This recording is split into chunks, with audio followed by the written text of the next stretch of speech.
नमस्कार, मैं अभिषेक राज। आज हम बात करने वाले संडे सवाल, और संडे सवाल में हम बात करते हैं आपके प्रश्नों का। इससे पहले आपको बात करें कि अगर आप मेरे फेसबुक ग्रुप में नहीं है तो वहां ज्वाइन कर सकते हैं। वहां बहुत सारे बच्चे हैं जो आपस में डिस्कस करते हैं बहुत सारे प्रॉब्लम्स को लेकर। मैं खुद वहां प्राइवेट कंपनियों के जॉब के बारे में वहां पोस्ट करता हूं जो कि यूट्यूब पर नहीं कर पाता हूं। तो अगर आप वहां ज्वाइन नहीं किए तो अभी ज्वाइन कर लीजिए, डिस्क्रिप्शन बॉक्स में लिंक मिल जाएगा जहां से आप डायरेक्टली ज्वाइन कर सकते हैं।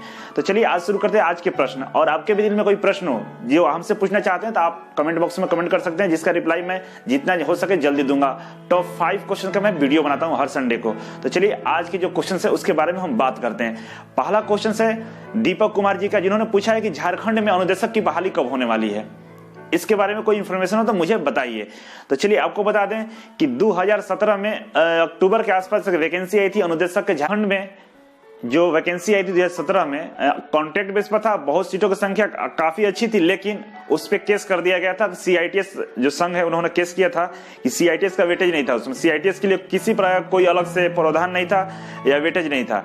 तो उन्होंने high court, Ranchi high court में केस किया था। अब उसकी सुनवाई हो रही थी और सुनवाई कंप्लीट हो चुका, उसका वैकेंसी को रद्द कर दिया गया। फिर हाई कोर्ट का आदेश है कि सीआईटीएस का वेटेज देना होगा, क्योंकि ये गवर्नमेंट ऑफ इंडिया का रूल है।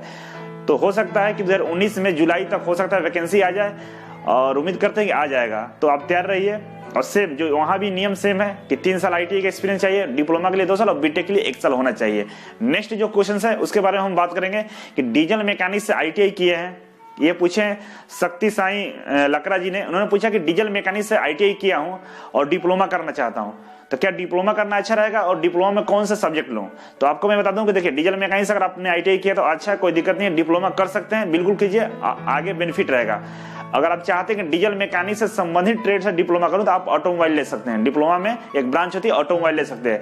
नहीं तो मैकेनिकल इंजीनियरिंग से आप डिप्लोमा कर सकते हैं, जिसमें सारे ऑटोमोबाइल से लेकर प्रोडक्शन सारे उसमें इंक्लूड होते हैं। तो आप चूज कर सकते हैं, या तो ऑटोमोबाइल लीजिए, नहीं तो मैकेनिकल इंजीनियरिंग से आप डिप्लोमा कर सकते हैं। ऑटोमोबाइल भी आपके लिए बेस्ट रहेगा। नेक्स्ट क्वेश्चन है बिहार में गेस्ट इंस्ट्रक्टर की वैकेंसी कब होगा और जो फॉर्म अप्लाई किया गया था उसका क्या हुआ, उसके बारे में कोई जानकारी है तो मुझे बताइए। ये क्वेश्चंस बहुत सारे लोगों ने पूछा है। पहला जितेंद्र सिंह पूछे हैं, दीक्षा क्लासेस गोपालगंज इन्होंने पूछा है, और इसके बाद ब्रजेश कुमार जी ने पूछा है। तो चलिए आपको बता दें कि जो बिहार गेस्ट इंस्ट्रक्टर की जो फॉर्म भरा गया था उसको लगभग कैंसिल के तरफ बढ़ता जा रहा है और कैंसिल हो जाएगा, क्योंकि कोर्ट का उस पर स्टे लग चुका है और वैकेंसी को रोक दिया गया है।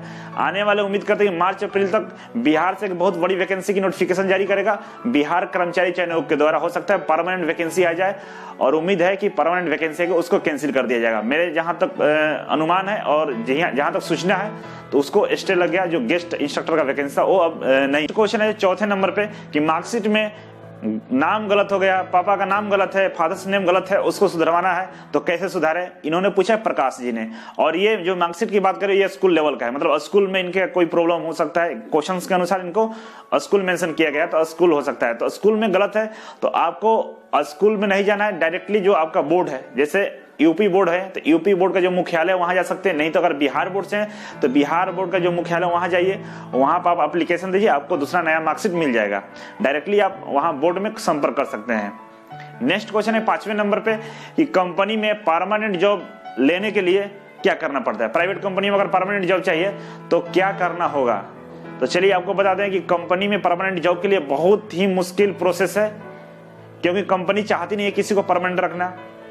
दूसरा चीज है कि कंपनी को इतने मैन पावर मिल जा रहे हैं फ्री में, जो 2 साल 3 साल काम करते हैं उनको निकाल दिया, वो कुछ नहीं बोलते हैं। तो क्यों आपको परमानेंट कंपनी करेगी। कम पैसों में आप अच्छा काम करके दे देते हैं उनको। अगर परमानेंट किसी एक कैंडिडेट को परमानेंट किया जाए तो कंपनी उसको 30 से 35 हजार सैलरी, रहने की सुविधा, मेडिकल फैसिलिटी, बहुत सारे होम्स लोन इत्यादि बहुत सारी फैसिलिटी देनी पड़ती है। लेकिन अगर कॉन्ट्रैक्ट बेस कंपनी रखती है तो आपको 10 से 15 हजार रुपए देकर बाकी चीजों को राफा दफा कर देती है। तो कंपनी को बहुत बड़ी बेनिफिट है, कंपनी को प्रॉफिट है कॉन्ट्रैक्ट पे रखने पर। फिर परमानेंट करने की कोई चांस नहीं है, क्योंकि जितने भी एम्प्लॉयज है, जितने भी आईटीआई करने वाले लोग हैं, कोई इसके प्रति जागरूक नहीं है, कोई इसके प्रति आवाज नहीं उठा रहा है। तो प्रॉब्लम यहाँ है, कंपनी 2-3 लोगों को या साल में 1-2 लोगों को परमानेंट करके गवर्नमेंट को रिकॉर्ड दिखा देती है कि मैंने परमानेंट करता हूं, लेकिन ऐसा नहीं है। कंपनी बहुत ही गलत तरीके से बिहेव कर रही है। जो हमारे एम्प्लॉइज हैं जो आईटीआई करके बचे जा रहे हैं, नियमता ये होना चाहिए कि कंपनी में 3 साल 2 साल काम करने वालों को परमानेंट रख लेना चाहिए, लेकिन कंपनी 3 बार ये चांस देती है। पहला अप्रेंटिसशिप के लिए बुलाती है, अप्रेंटिसशिप करवाने के बाद आपको बाहर की रास्ता दिखा देती है। इसके बाद सेकंड टाइम आपको बुलाया जाता है, उसके बाद 1 साल काम कराया जाता है, फिर निकाल देता है। निकालने का रीजन ये है कि अगर 3 साल आप लगातार काम कर लेंगे तो जो कारखाना अधिनियम एक्ट है उसके अनुसार आप वहां पे परमानेंट के लिए दावा कर सकते हैं। इसलिए कंपनी बार बार बाहर कर देती है, तीसरे बार बुलाती है, आपको काम करवाती है, फिर निकाल देती है और बोलती है कि आप कंपनी के योग्य नहीं है, आपने कंपनी में परफॉर्मेंस अच्छा नहीं किया है।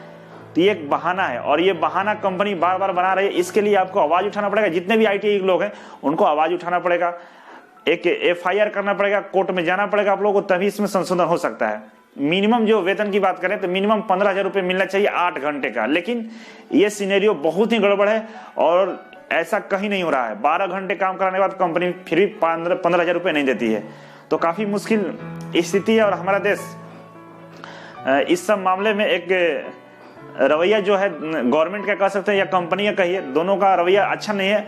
एम्प्लॉयज के प्रति केवल स्किल डेवलपमेंट कहा जा रहा है और जो स्किल डेवलपमेंट होने के बाद भी एक अच्छी नौकरी के लिए लोग तरस रहे हैं, घूम रहे हैं। तो चलिए ठीक है, हम लोग मिलकर इस पर आवाज उठाएंगे, आगे देखते हैं क्या करना होगा।